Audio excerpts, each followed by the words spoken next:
So, guys, we are live, and I'll explain this in a little bit. Hi, Dean. How you doing? It's good to see you again, Dean. Hi, guys. Sit down. Hey, so It Ain't Jesus at the Border is with us. One big name. And you know, the title is really interesting. We are the first ex-Jehovah's Witness a-holes of 2024 and proud of it. And one of the things we're going to talk about is just embrace it. You're going to be called bad names. People are going to say the worst things of you. Like, I'll give you an example. And so if you just embrace it, let the hate get off of you.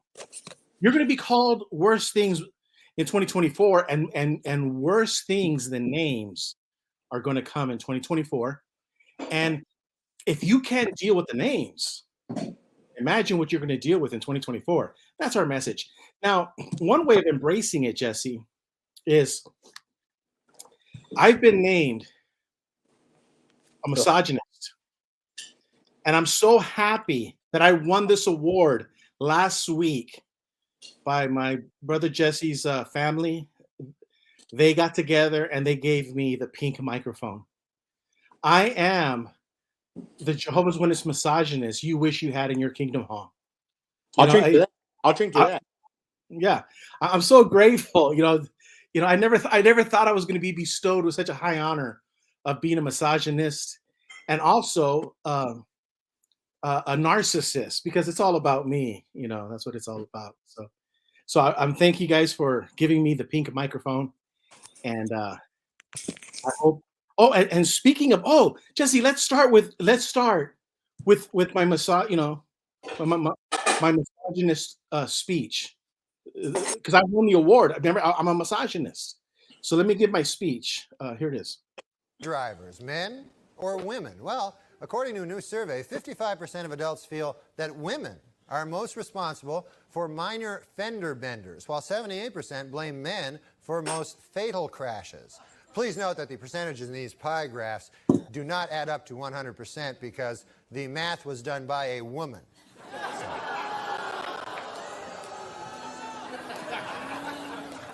For those of you hissing at that joke, it should be noted that that joke was written by a woman. So now you don't know what the hell to do, do you?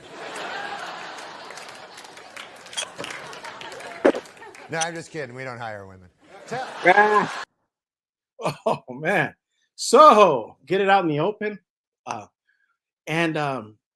There's bigger thing. There's so many big things happening in 2024 that if you get caught up on these videos like that and others, and you start playing the game, you have fallen into the divide and conquer. So one of my message today in 2024 is that this is going to be a year of dividing it. This has already been a season of dividing. Watchtower and other political elements have been dividing us. The question is, are we going to allow them to conquer us? With this?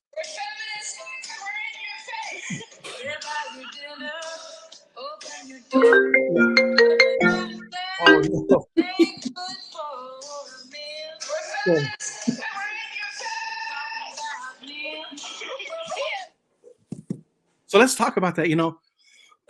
They're already going to try to divide us, Jesse, in 2024, and it's done with the purpose of conquering us. So I believe in 2024, if we can teach you anything or give you anything, is you got to have thick skin. You got to let it all go, because you can't be conquered. If you're a person who gets offended easily, your feelings get hurt. There's a lot of people coming in from the southern border who don't care about your feelings. They want it's called replacement migration. They want your home. Hold on. Yeah, but we'll talk about that. A lot of our communist brothers and sisters, they call that a conspiracy theorist. Okay. But it's real. It's real. I've talked to them, Gilbert. I've looked into their eyes. I've talked to a lot of them. Not a lot of them. I talked to some of them because we're right here. And Gilbert, when you're a tourist and you go to another country, you love the people. These people don't love us. These people think the Constitution is a bar, Gilbert. or maybe some kind of strip joint.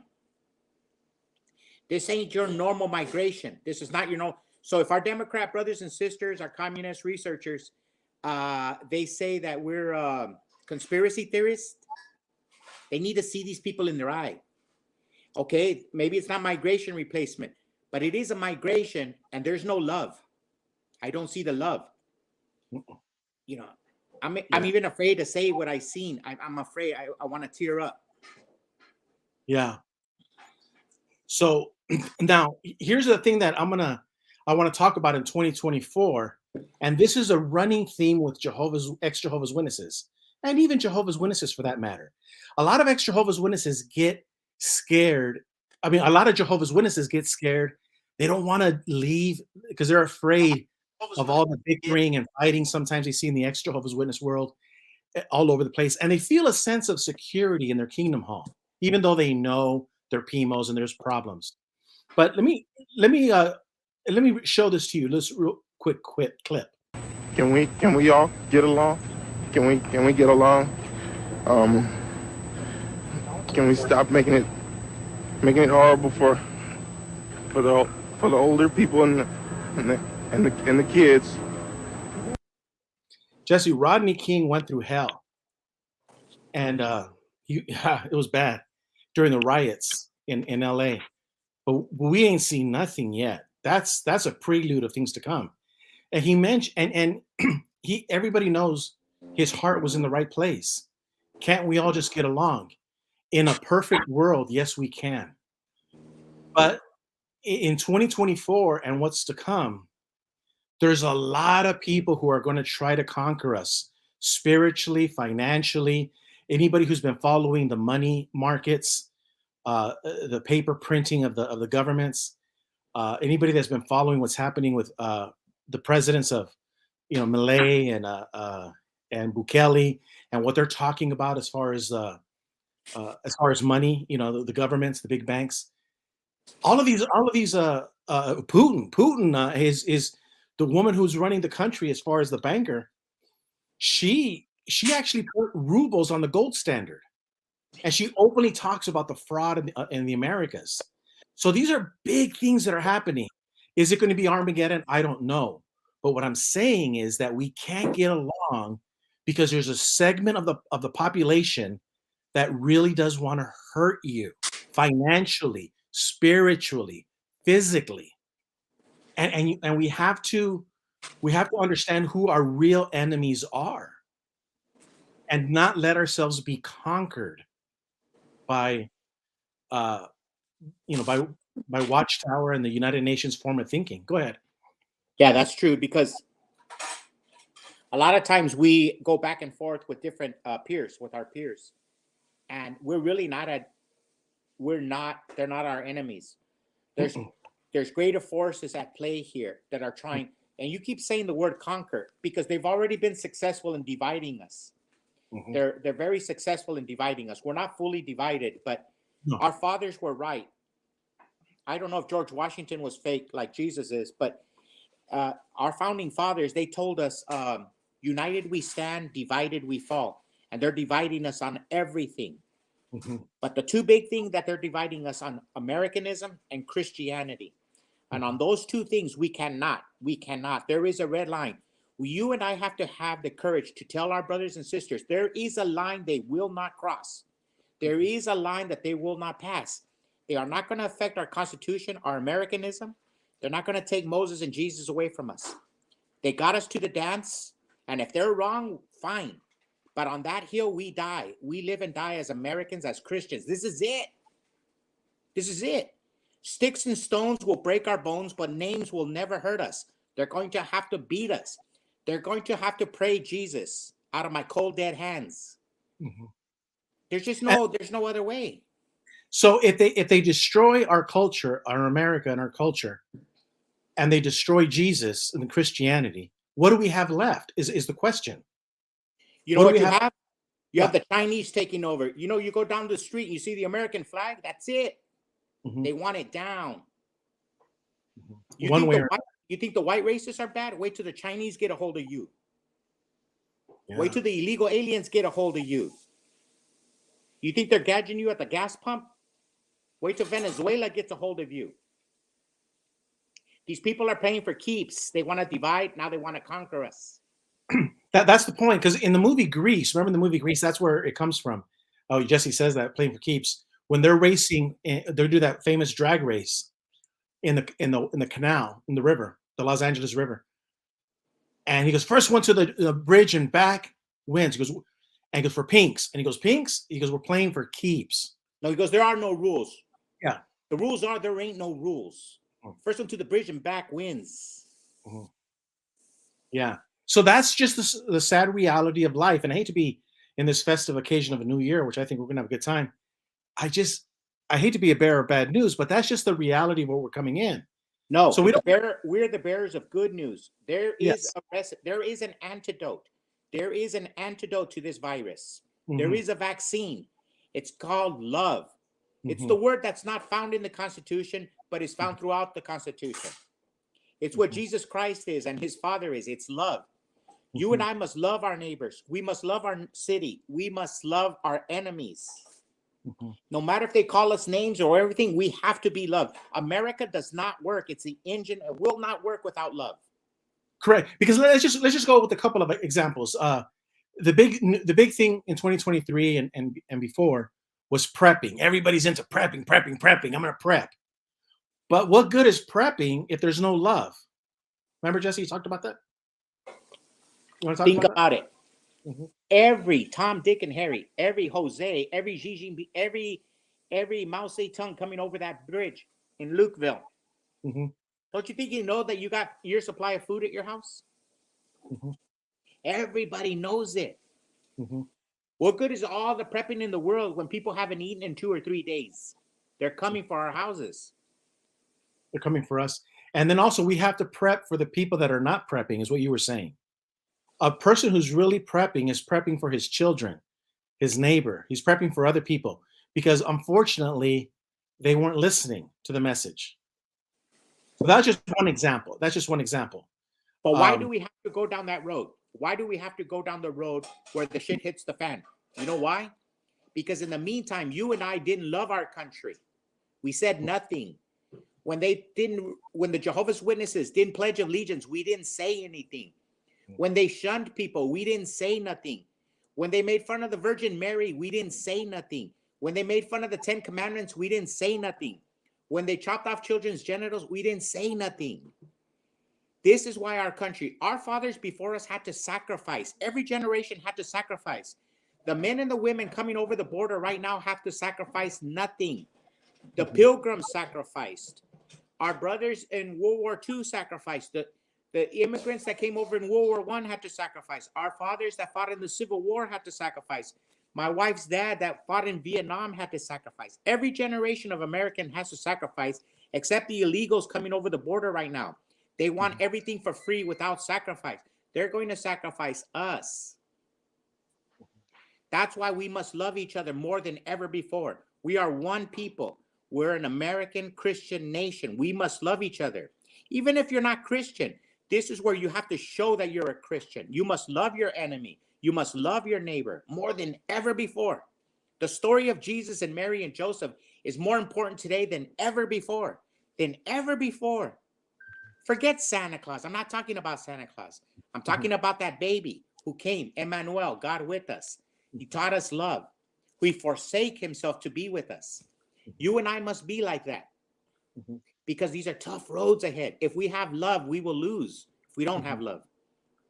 Correct. And that also affects our message too, because a lot of times, we want to talk about certain things, and I think everything is should be talked about, but there are some things more important than others, Jesse.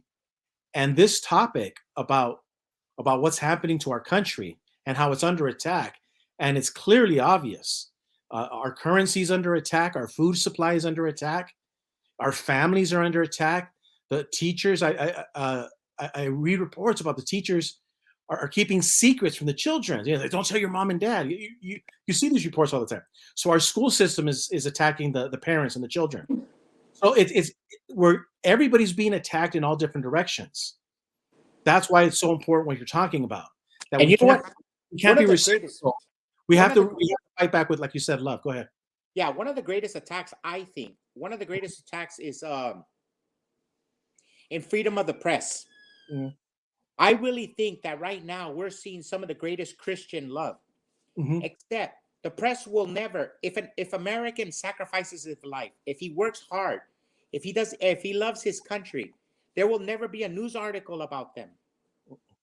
The press does a disservice, and they don't talk about the greatness of America. Now, our brothers in far off lands, in Uruguay, our brothers in Chile, and our brothers in Venezuela, our brothers in China, those who are persecuted, they look at us and they see the greatness of America. We live in a place called where we're ungrateful for the great things we had. But our brothers who are sacrificing in other parts of the world, they see the greatness of America and they want to emulate the love we have for freedom, for liberty. And that's why I'm saying, you know what? We're not going to get no popularity contest. We're not going to get 1 million views for preaching love. We have to do it in spite of the hate. And also, Yeah. and also, we have to remind each other, Jessica, because I've been saying this for a long time, that it either uplifts the human spirit, either we're uplifting people or we're tearing down. That really, it boils down to that. You're either hot, you're cold. You're not left, you're not right. You're either going up or you're going down. Let me give you three cases. Let me give you three cases of men who uplifted the human spirit in our lifetime or I'm listening. in modern times. Abraham Lincoln, Martin Luther King, John F. Kennedy, in the prime of their lives when they were elevating their fellow man, what did they win? What contest did they win? What Nobel Prize did they win? Nothing. Nothing. They got a bullet. These men elevated the human race. Remember what Lynn Anderson said? I beg your pardon. I didn't promise you a rose garden. That's why we come with this New Year message. It's 2024. We're not going to blow sunshine. It's going to be a rough year. But I beg your pardon. Our fathers sacrificed more than what we're being asked. We're going to have to be like Lincoln in our home. We're going to have to be like the Minutemen. We're going to have to be like Paul Revere. We're going to have to be like John F. Kennedy. We're going to have to be like Martin Luther King. They're going to come at us. They're going to beat us because we're Americans, because we believe in Jesus Christ, because we believe in our fathers, because we're a continual line. Remember, like Kennedy said, Kennedy understood it. He said, let the word go out. You know, that the torch of freedom has been passed on to a new generation. You and I are that generation. And if they kill us, let one of our younger brothers pick up the torch. But the freedom, like Lincoln said, will not die. Freedom will not die. Not and also, there's a phrase that we keep saying, and I think a lot of people here are going to be afraid. I am too. You know, we all are. We don't want to cause problems. We don't want to start fights, and we don't want to go to this channel, to this friend. We don't want to be troublemakers, but that's why the phrase "United we stand, divided we fall" is so powerful, because we can tell our brothers and sisters that comment, that video, or that whatever is meant to divide us, and and you can still use that phrase "United we stand, divided we fall" to your family member, your friend, and still keep a friendship, but you're drawing the line in the sand. And I just ask everybody to think about that phrase: "United we stand, divided we fall," and just say, no, we're not going to entertain that idea, because it's going to cause division. We're only going to uplift. Like for example, say somebody like February's coming up, right? We got Valentine's Day. Some ex-Jehovah's Witness might want to go and rip in on St. Valentine's. No. Divided we fall. That only serves one purpose and one purpose only: to divide the individuals in this country. And that's just one example. But I think if we just commit that phrase to our heart, we tattoo it inside of our brain: united we stand, divided we fall. I think, that's going to help out a lot. For starters, that's the first thing we could do. Yeah. You know what? Somewhere I read that the United States is rotten, that the United States is broken, that we're a broken system.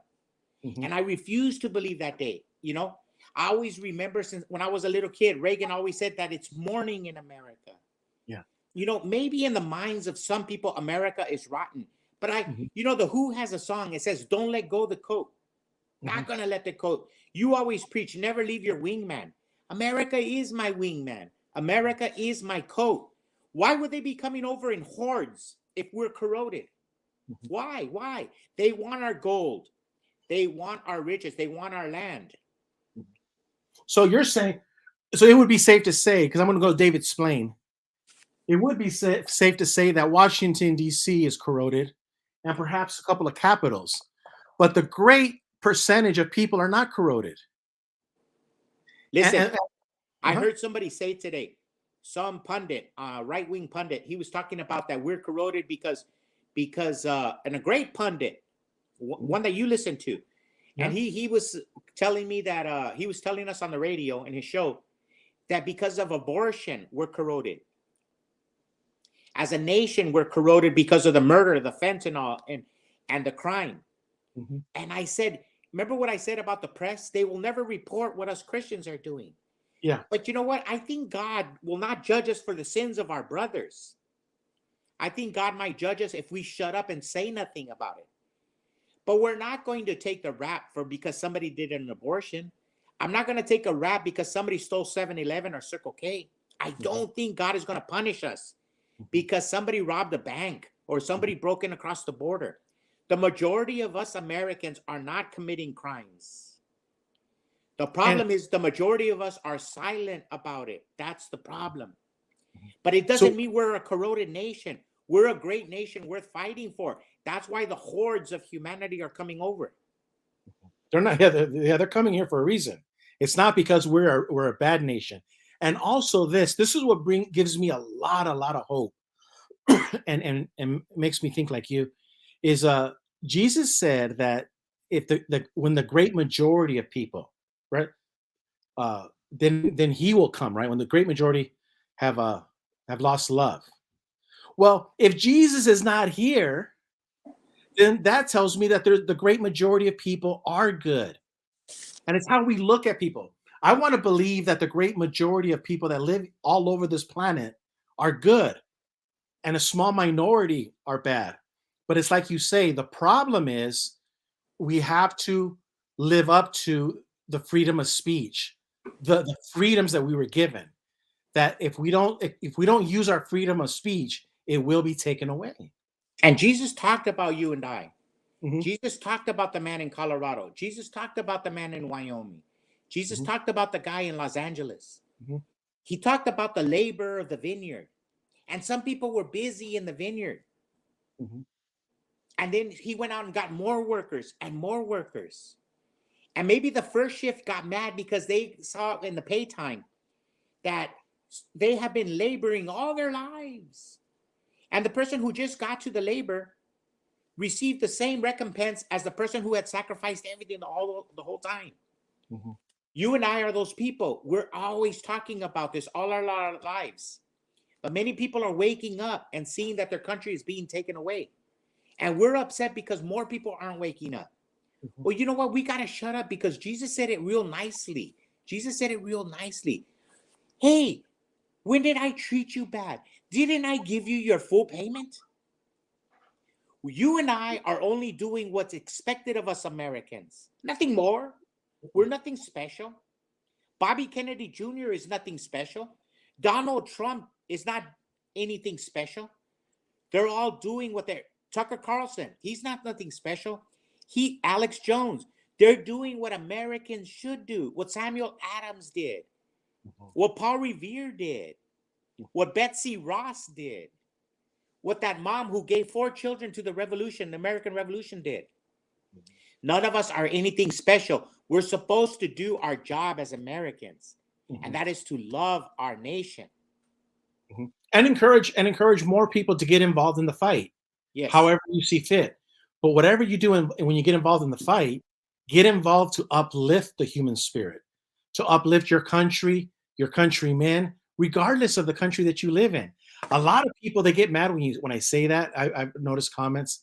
because they hate their country. I'm not talking about America. If you're listening to me from Great Britain, you guys got problems too. So that's the whole thing. We have to uplift the human spirit. And one way to uplift the human spirit is to speak up, what's his name said, when he goes, the only thing necessary for the triumph of evil is for good men to do nothing. Was it Edmund Burke? Edmund Burke. So we have to nip it in the bud. When you hear comments that are divisive, we don't have to go World War III, and I'm guilty of that. I've gone World War III, and I've done, gone nuclear on people. But we do have to nip it in the bud. Otherwise, it grows. And all I am saying is, Gilbert, what do I mean when you say you love your nation? A lot of times, in America the Beautiful, it says that you love your country more than life itself, more than life. Right. And America the Beautiful talks about God, and it talks about money, and maybe we'll talk about money in another time. But right now we're talking about loving your country. What does that mean when people say that? I love our country. Did you know there's some people who vote, for example, on one thing? I talked to this lady, a family member. She's dead now. And during COVID, she passed away. She told me she voted for Barack Obama for one reason. You know what that one reason was? Abortion. Some people vote just for marijuana legalization. And they're being used for that one thing. They will let their entire country come to an end. And they don't care about the price of gas. They don't care about the destruction of the energy grid in the United States. They don't care about all the things that are happening. To them, they are one party, they are one subject voters. Abortion becomes a sacrament to them. Now, to you and I, when we see abortion, I don't even think about it. It doesn't even come. Marijuana. Now, when I've encountered abortion in my life, I know that it's something so private. It's not something, or sexuality. It's something so private, but yet some people wear it on their sleeves. They will tear down their entire country over an LGBT issue. Imagine that. Something that should be set in the privacy of their bedroom. But they want to shove it down your throat, even if it knocks down the country, even if it divides. They see how it divides our country, and it falls into the hands of the evil people that are trying to divide and conquer. Because make no mistake, at the end of the day, that's the only thing left is to conquer. They've already achieved dividing. If you're an LGBT, keep it in your goddamn bedroom. Keep it in your goddamn bedroom. If you're straight, keep it in your damn bedroom. What if you're a swinger? There's a couple extra Jehovah's Witnesses. No. If you're a swinger, and you see, when we say swing, we're talking about the Frank Sinatra. Yeah. No, but there's a couple of extra Jehovah's Witnesses out there, from what I heard, that they get their freak on with married couples. That's what I'm saying. I didn't hope. Yeah, I know. Unfortunately, I had to be the bearer of bad news, but I got it from a report from one of my. Yeah. You're like Ariel Speedwagon. You heard it from a friend who heard it from another. That's what I'm saying. All that stuff should be kept private. You don't need to be talking about that stuff. It's not going to uplift. But they politicized it, and now it's a voting issue. Yeah, and that's how they get us. They get the things that you should be talking on a personal level with other people. But yeah, they conquered us. They divided us, and now they conquer us. Yeah. Exactly. Yeah, but Gilbert, that's look, this is the most important thing. On our part, they're going to come at us with all kinds of names, and we got to go back to the basics. Sticks and stones will break our bones, but names will never hurt us. We were little kids in the playground. We lived by that.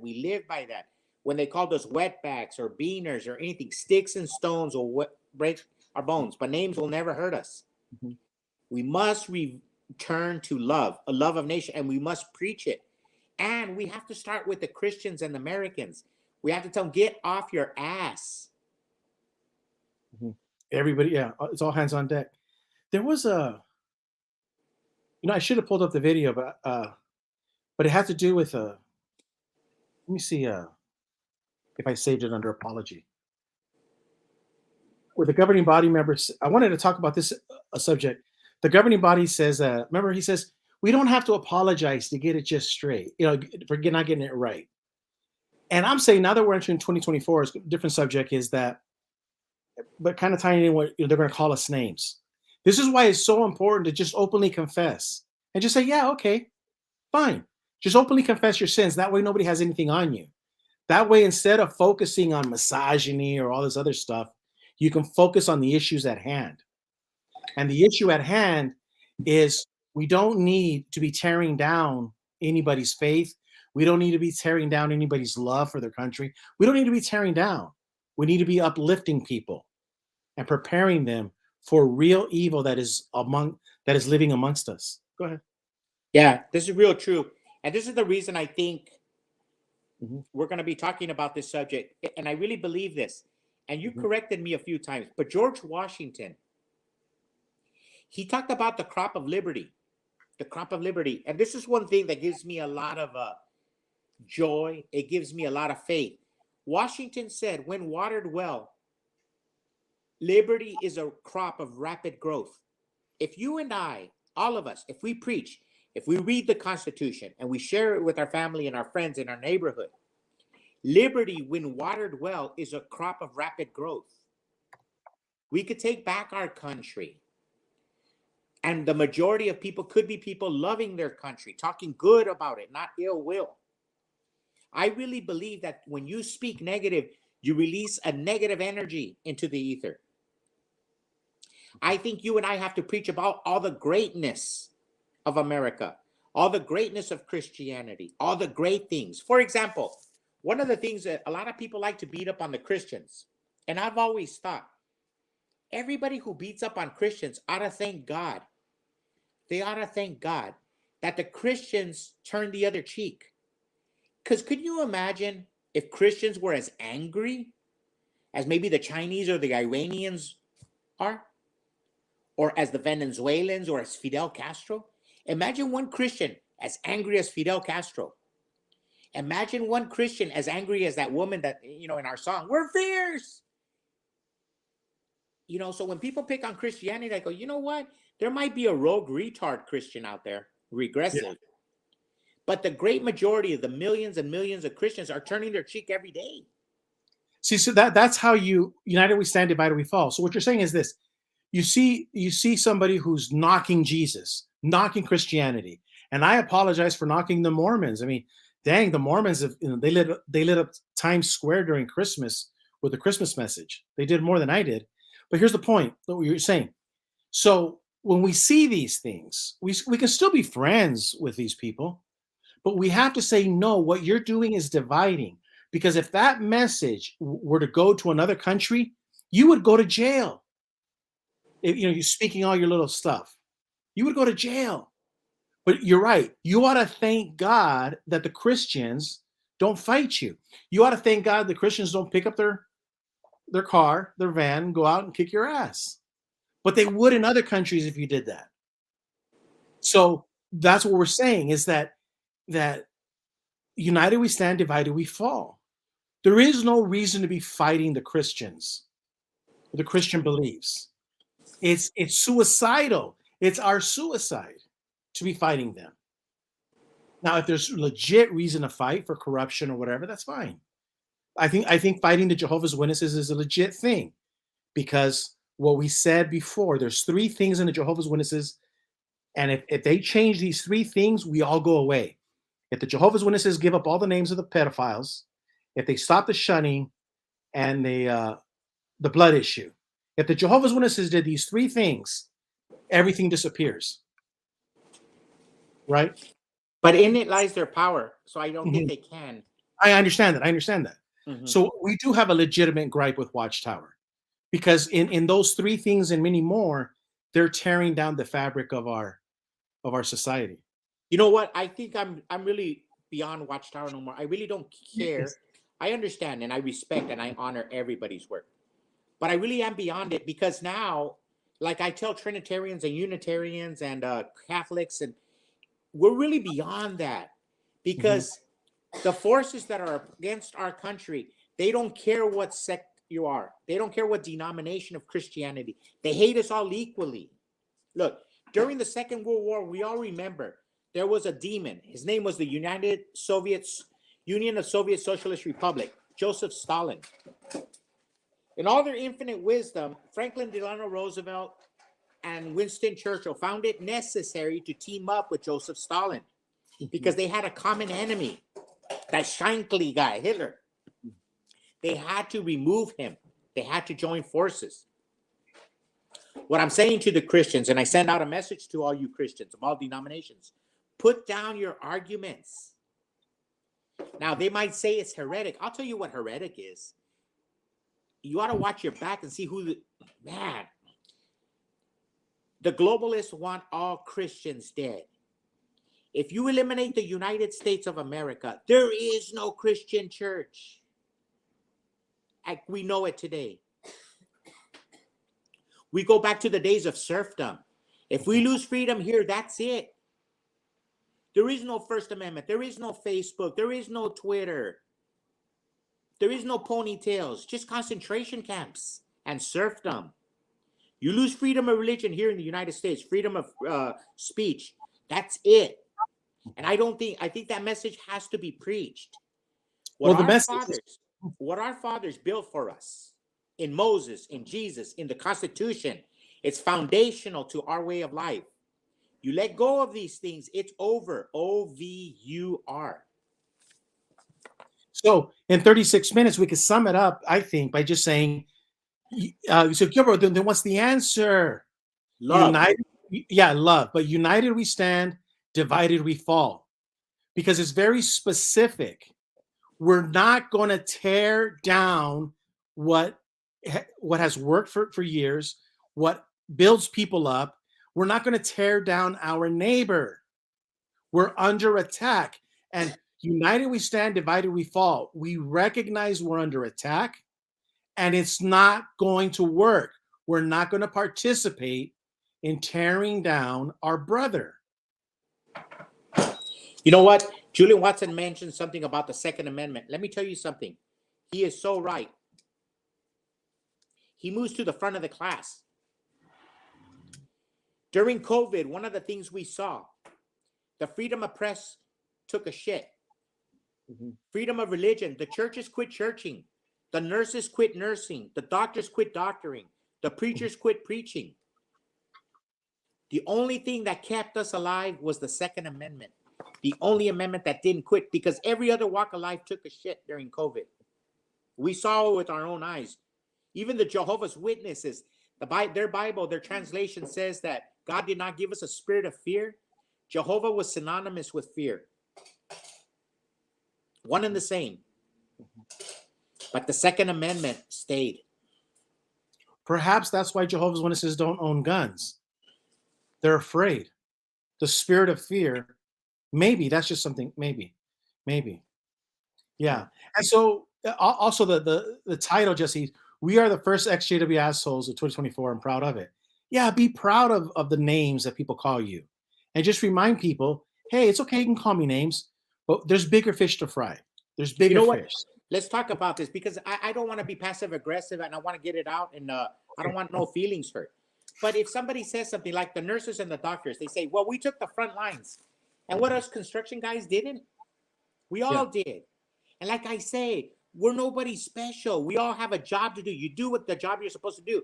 But let's talk about the doctors. In my hometown, when I got sick, 2 years without a day off in the air conditioning business. 2 years. Worked like a dog because everybody who stayed home, everything broke down.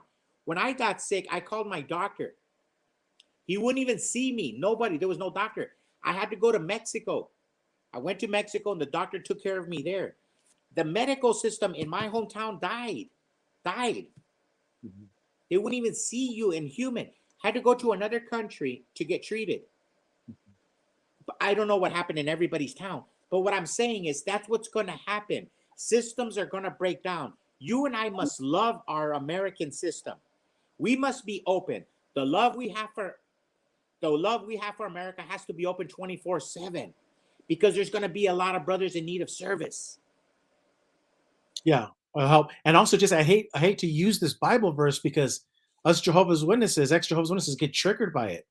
But bad associations spoil useful habits. People that hate Jesus, the Bible, and everything else, Thanksgiving, St. Valentine, St. Patrick. There's a lot of people like that. I don't think that Bible text is religious. I think that Bible text is common sense. I think I read somewhere where the Apostle Paul was just quoting. That was a quote that was around in his time. He didn't invent those words. People were already saying that in where he grew up in his land. The popular culture was the conventional wisdom was bad association, spoil useful habits. We use different terminologies that say the same thing. Birds of a feather flock together, stuff like that. But you have to, in 2024, I really think, I'm not saying break up friendships or don't be friends. I'm not saying that. But you have to also draw a line in the sand and say, whoa, whoa, whoa. This is not going to make me a better human being. Hating Valentine's Day, it's going to happen, watch. I'm predicting it. A lot of ex-Jehovah's Witnesses are going to hate on Valentine's. It's not going to make you a better human being. Look what happened. Look what it made us in the Jehovah's Witness religion. We hated everything, Jesse. It didn't make us better human beings. Yeah. Or look, in January, what's coming up next? Our first important day. Martin Luther King's birthday. And President's Day. When we hear somebody knocking on Martin Luther King, it is our responsibility as Americans to go, no, he's our brother. He's our brother. I'm not going to surrender that either. I mean, doesn't the blood that he died for his country mean anything to you? I mean, my God, if we can't honor our fallen dead, our martyred brothers, what is going to expect for us in the afterlife? How are we going to be judged in the afterlife if we treat our fallen dead, our martyrs, with disrespect and ill? No, this is not an American tradition. Americans have always respected their veterans, their fathers before them. We can't surrender that coat. We will not surrender that coat. We love our country. We love the traditions. John F. Kennedy beat it in our heads. What good is the survival of a nation if along with it are lost its traditions? What good? What good is it? I don't want to live in an America where there's no freedom of speech. I don't want to live in an America where there's no Jesus Christ. I don't want to live in an America where there's no Facebook or Twitter or no freedom to speak. John F. Kennedy was right. Those are wise words. What good is our country if we lose Jesus, if we lose Moses, if we lose freedom of speech? Oh, think, people. You must love your country. It's everything. It's foundational. There is no church on Sunday without America.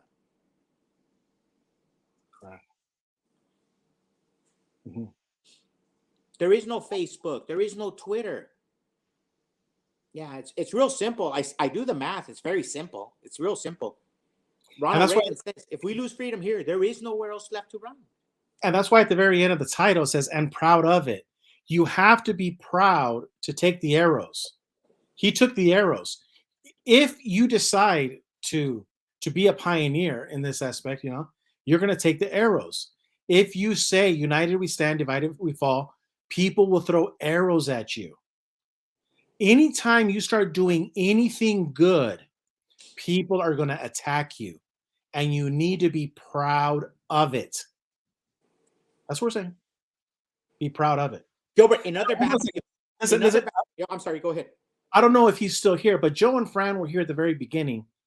Joe goes, hey, they're doing something really good. They're trying to bring people together, yada, yada, yada, yada, yada. Rick Farron is trying to do an assembly. He's already getting attacked by people. So Joe and Fran just got into the arena as far as their webpage and the work that they're doing and it's already having results. People, I know, because when the Australian Royal Commission, the lady was in the same congregation as the Jehovah's Witness lawyer, the Jehovah's Witness lawyer is testifying. A sister in that same congregation, that crooked lawyer that's lying through his teeth, she can't get a hold of anybody. She got my number and she called me from Australia. She was shaking. And that's what Joe and Fran are realizing, that there's a lot of people like this, and they're connecting people like locally. They're just having coffee, Jesse. And these women are, and some men, but these women are reporting, oh my God, I don't have that anxiety. It went away, because they realize they're not the only person. But the point is this: Rick Farron and Joe Fran are doing something good, and they're going to be attacked. Rick is already being attacked.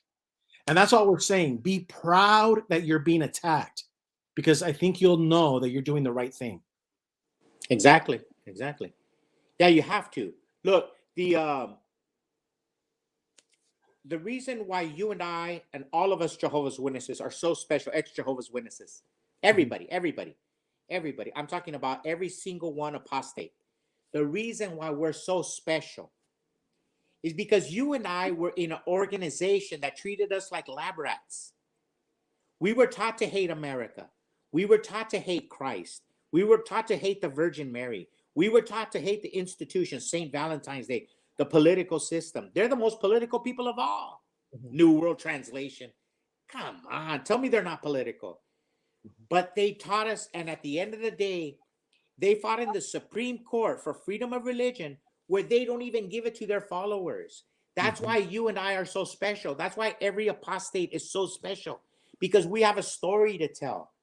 That we, in America, there are people who hate their country so much. They destroy your spirituality. They destroy your nationality. And then you become a cynic.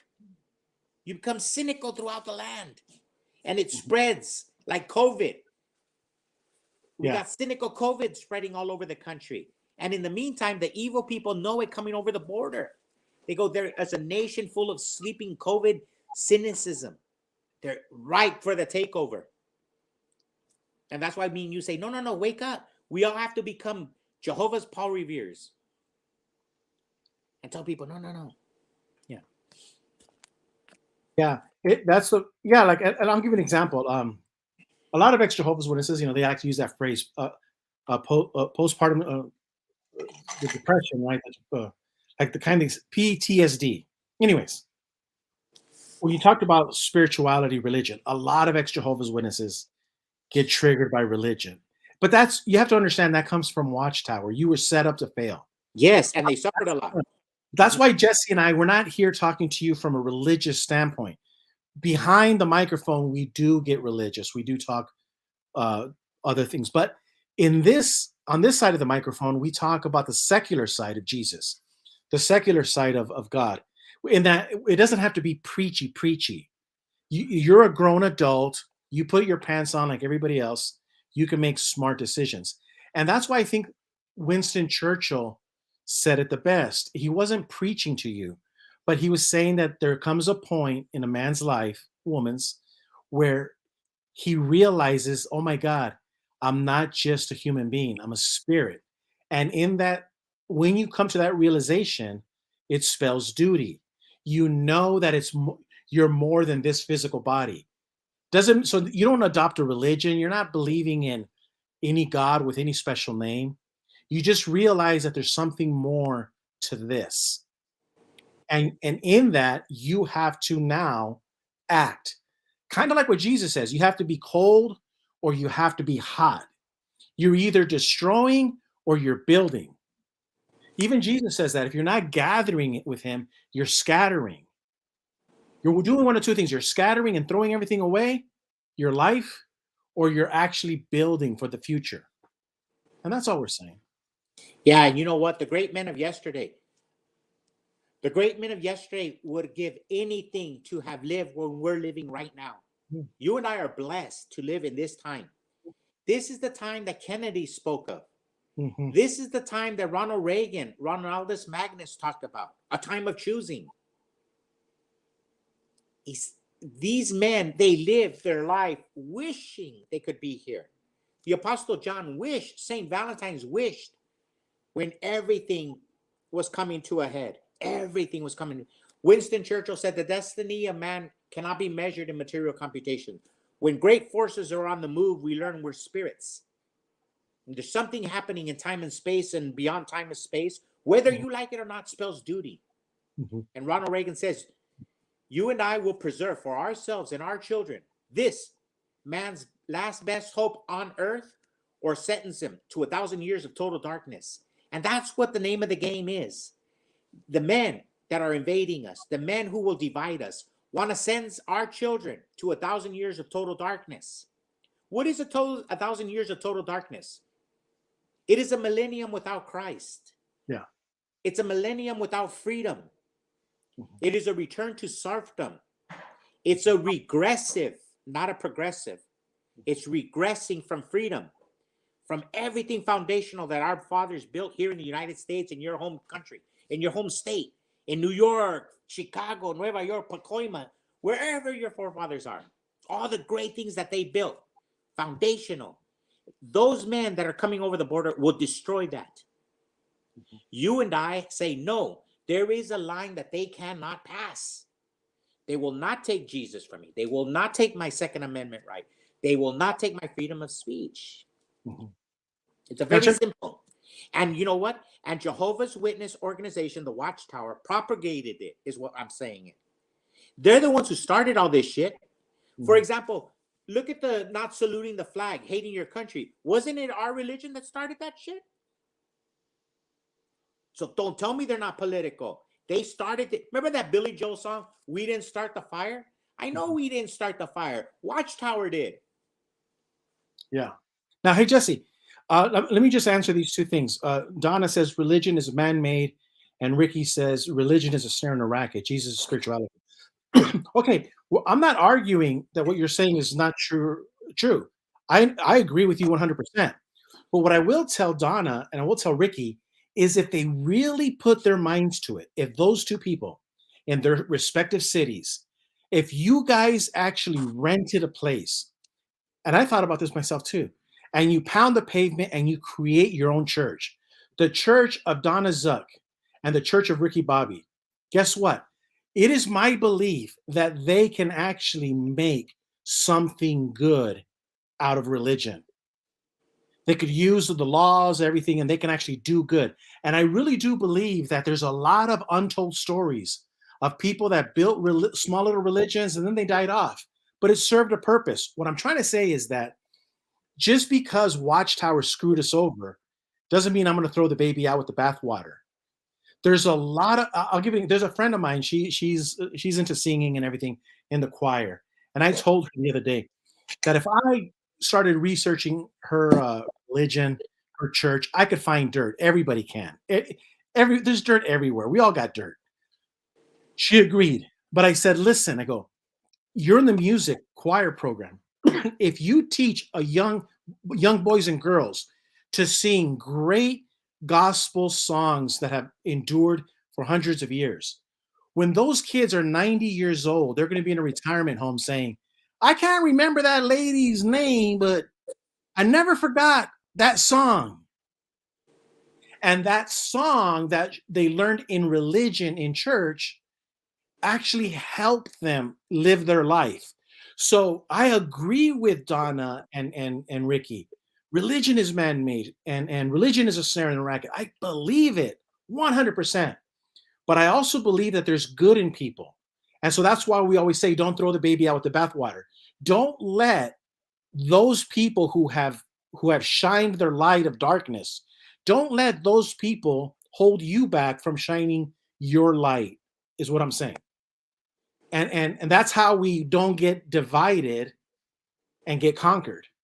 But what they said, Jesse, was 100% true, and I agree with them. That would be my only thing that I'm adding, is that just because religion is a snare and a racket, don't mean people haven't done good things. And look, General Henry, I'm going to quote the great American general. You're stuck on stupid. You think me and Gilbert don't know that? Let's keep it simple. Keep it simple. You think we're not stupid? Of course we agree with you. Yeah. But I'm not going to join Karl Marx. I'm not going to join the Soviet Union. I'm not going to join China and knock down the American religion. Not going to go down that road. I know what you said is true, but you're stuck on stupid. Do not attack our First Amendment rights. God damn it. Yeah. If they want to be stupid, and they're not. But let's not go there. When we attack Watchtower, we don't attack them on taking away their right to be a church. No, we're not doing that. What we're saying is the laws on pedophilia apply to everybody. They do not get any special treatment. That's all we're saying. Look, we have a commandment. We have a commandment.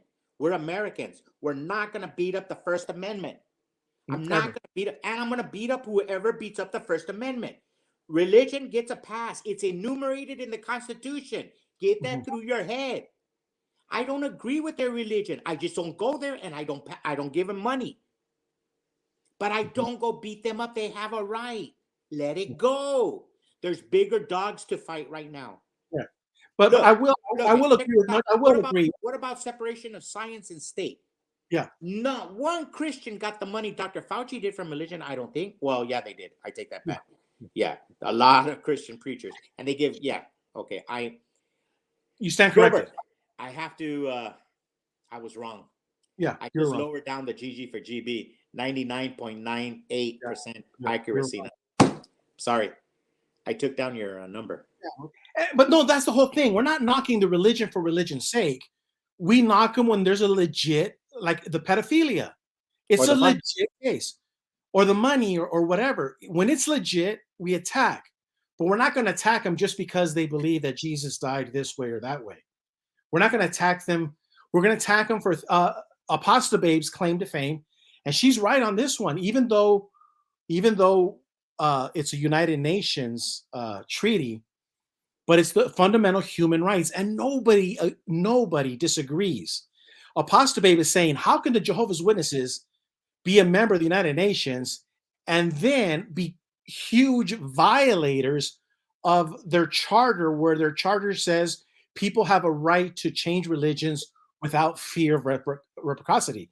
So all we're saying is that we can fight the religion of Watchtower, but not in that we're going to tear them down, but by saying, no, they have to answer for this. And this policy is in direct violation of that.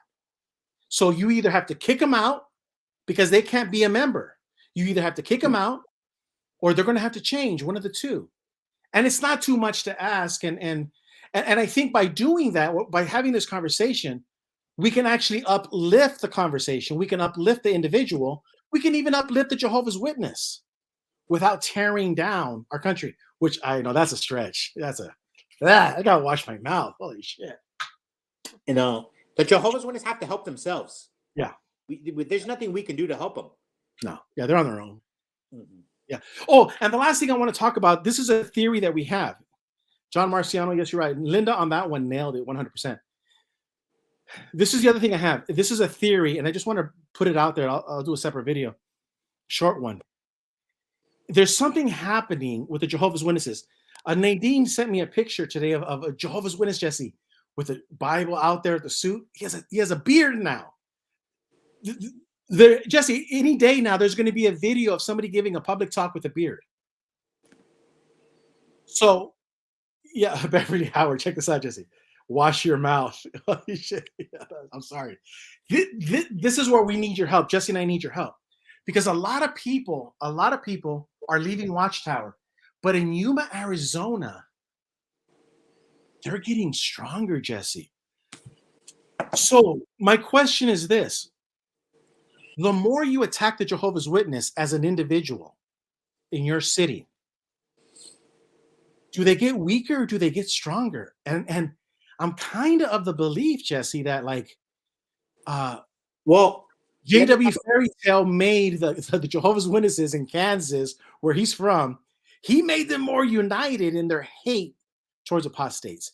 I think Rick Farron, when he does, God bless him when he does his thing, but there's a part of me that believes that Rick Farron is, when he does these protests, some of the Jehovah's Witnesses are getting deeper. Like they're because I say this because look, my sister is at the San Diego convention. Her husband's going to give a speech.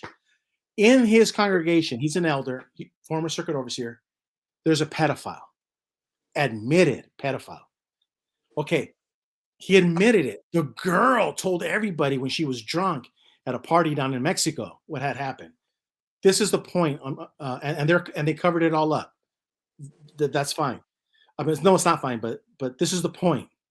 When I'm flying my airplane and I'm yelling at my sister becomes rock star. She becomes famous. They put her on a superstar Jehovah's Witness pedestal. So I don't understand. Jesse and I are saying, when you attack the Jehovah's Witnesses hard, does that make them stronger or more people leaving? Did I word it correctly, the question? Yeah. One of the things, a dynamic that we talked about, maybe somebody can answer in the comment section, but in your town, every town is different. But and we were in the Spanish channel with from Spain, Uruguay, and different. Hey, I sound like Selena, huh? Throwing names around, huh? Oh, we were in Spain, yeah. But we were talking to a lot of Spanish people, and they were all telling us that in their neck of the woods, the church that we know, Kingdom Hall, are diminishing. And me and Gilbert said that's funny because in our hometown, we see people dying, but we don't see people leaving the organization in our hometown. Kind of opposite. We see the Kingdom Hall full. Is that something just weird in Yuma, or I don't know? Or could it be that the population is growing so much in Spanish? That could be another one. Mm-hmm. But it could be that the more you personally attack, let's say the Jehovah's Witness through Facebook or however you do it,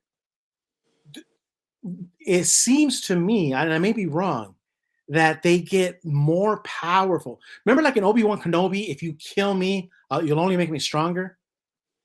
Well, when I attacked my sister, because you're defending a pedophile, you're my sister.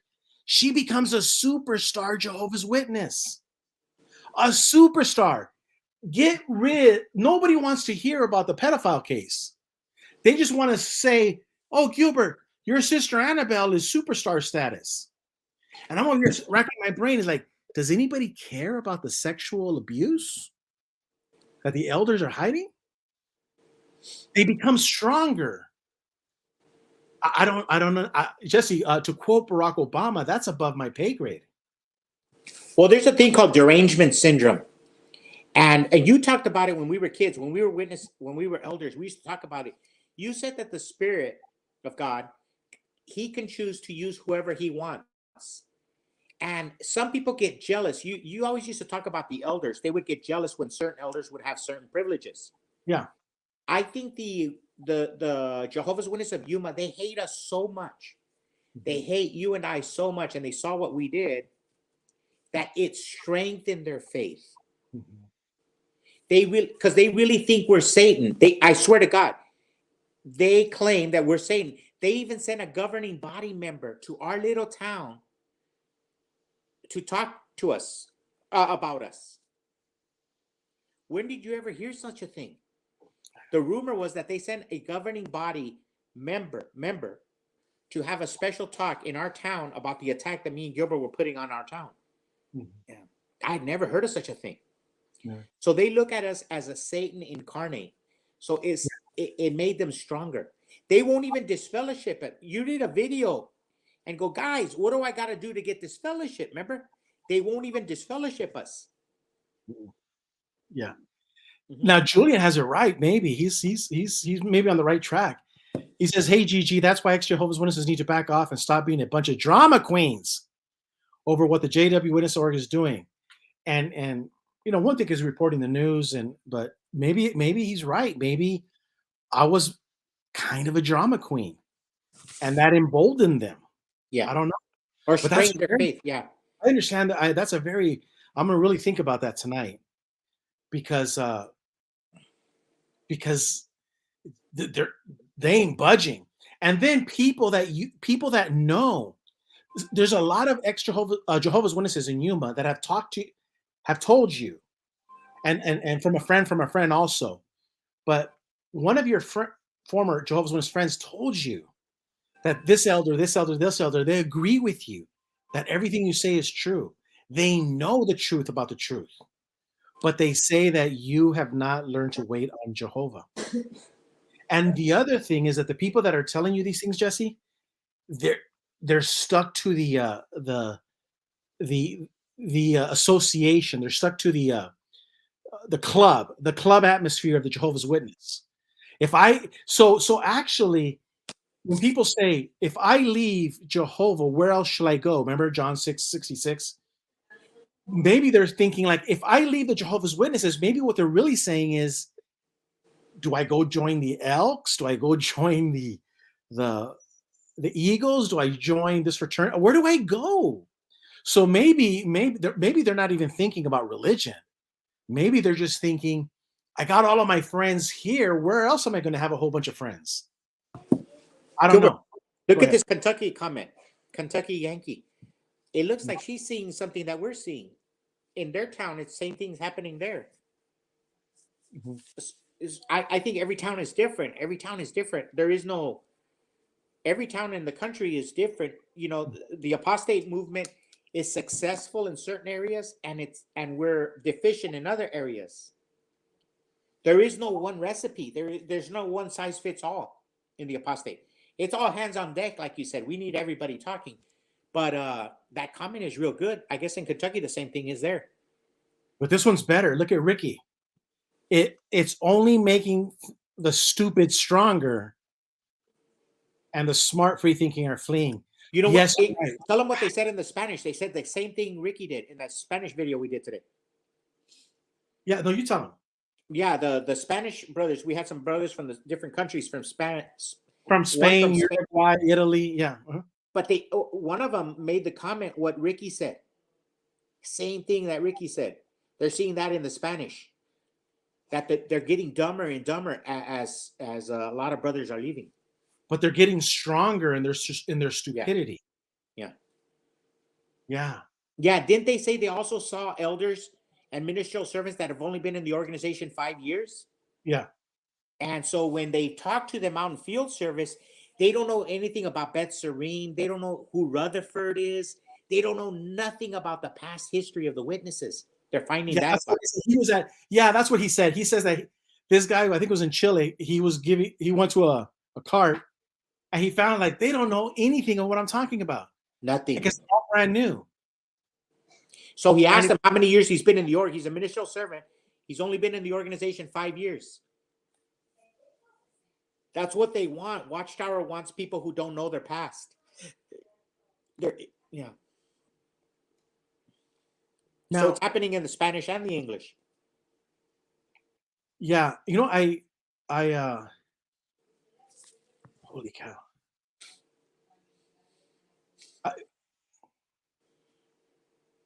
Go ahead, Jesse. No, Andy's talking 2, 3, 4. Something about the earth is flat.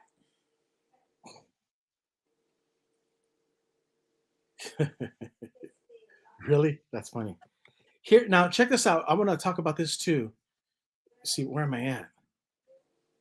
Here's another topic we talked about in that in that show, the Spanish show. Nordumin, and I told this to Rick Farron, and he was like thinking about it like a week ago.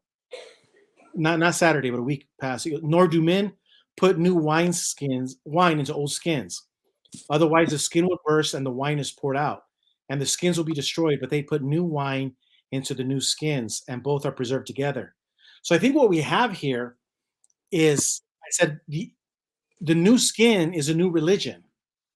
The Watchtower is it's a new religion, and the old wine, the old brothers, like they were saying, they have all gone, and they've been replaced by new wine. This isn't your grandpa's Jehovah's Witness. It is 100%. They want everybody gone, is what I'm saying. And unless you pledge allegiance to the governing body, you're not allowed to stay. Yeah. I could be wrong, but I don't like to waste no much time on them. You know, we say our piece. They're stuck on stupid, man. I don't think nothing. They have to help themselves to leave the organization. There's plenty of information out there. They choose not to. Yeah. So you're saying when you talk to Jehovah's Witnesses, you just got to go tough love and tell them that? No. They're beyond stupid. You can't help them? I throw down with mostly elders, you know, and in my hometown. Mm-hmm. And But if they say hi, I'm cordial. I'm cordial. Yeah. But if they want to fight, they'll fight. Because a lot of them, they act like they vomit. They act like they vomit when they see me. Because I work with a lot of them. There are a lot of electricians. There's like 20 or 30 that work right next door to me, and they treat me like the things they do to me. But I don't cry. Sticks and stones will break my bones. Names will never hurt me. Like I got this one guy from the Dominican, a black brother. He's only been in the United States a couple years. He married this Mexican girl. And this guy wants to tell people at the Parks house not to talk to me because I left Jehovah. I threw down with that SOB. How dare him come into my country? I was going to kick his ass all the way back to the Dominican Republic. Can't even speak English, coming over here and telling people not to talk to me. Yeah. But he was an elder, so that's my advice to everybody. Don't take it out on the average publisher. No, but on the elders, it's free. It's on. Yeah, it's a free game. It's on. Yeah, there was this elder came to my shop to start crying about you because you were criticizing the governing body. Oh yeah. He knew you since you were a baby, and he's criticizing because you're hurting the little brother from Bethel. Hermanito from Bethel. Yeah. So guys, it's 1 hour. And nobody said anything about my pink microphone, my award that I got for being a misogynist. But I hope you guys like it. You'll be seeing more of the pink microphone. And be proud of all the arrows. Be proud when people speak bad things about you, because you're doing something right. And what is it we asked everybody to remember? United we stand, divided we fall. Don't let them divide you. And just say, just don't. No. Bianchi Roadshow, she talks about men line dancing at the Kingdom Hall. And it is true. It's a social club. It's like during the pandemic, you saw all those dancing nurses. They look like the dancing Jehovah's Witnesses. It was a serious job. And they take it so unserious, And that's where I go to talk about what we're talking about. Everybody acts like in all organizations, like they've never left high school. Everybody wants to be popular and in the in crowd. What we're seeing when we're fighting for truth and justice and the American way, you're not going to win any popularity contest. You're going to be hated. They're going to hate us. Yeah. So and be proud of it. 2024 is going to be a rough year. It's going to be a rough year. Let's enjoy it tonight.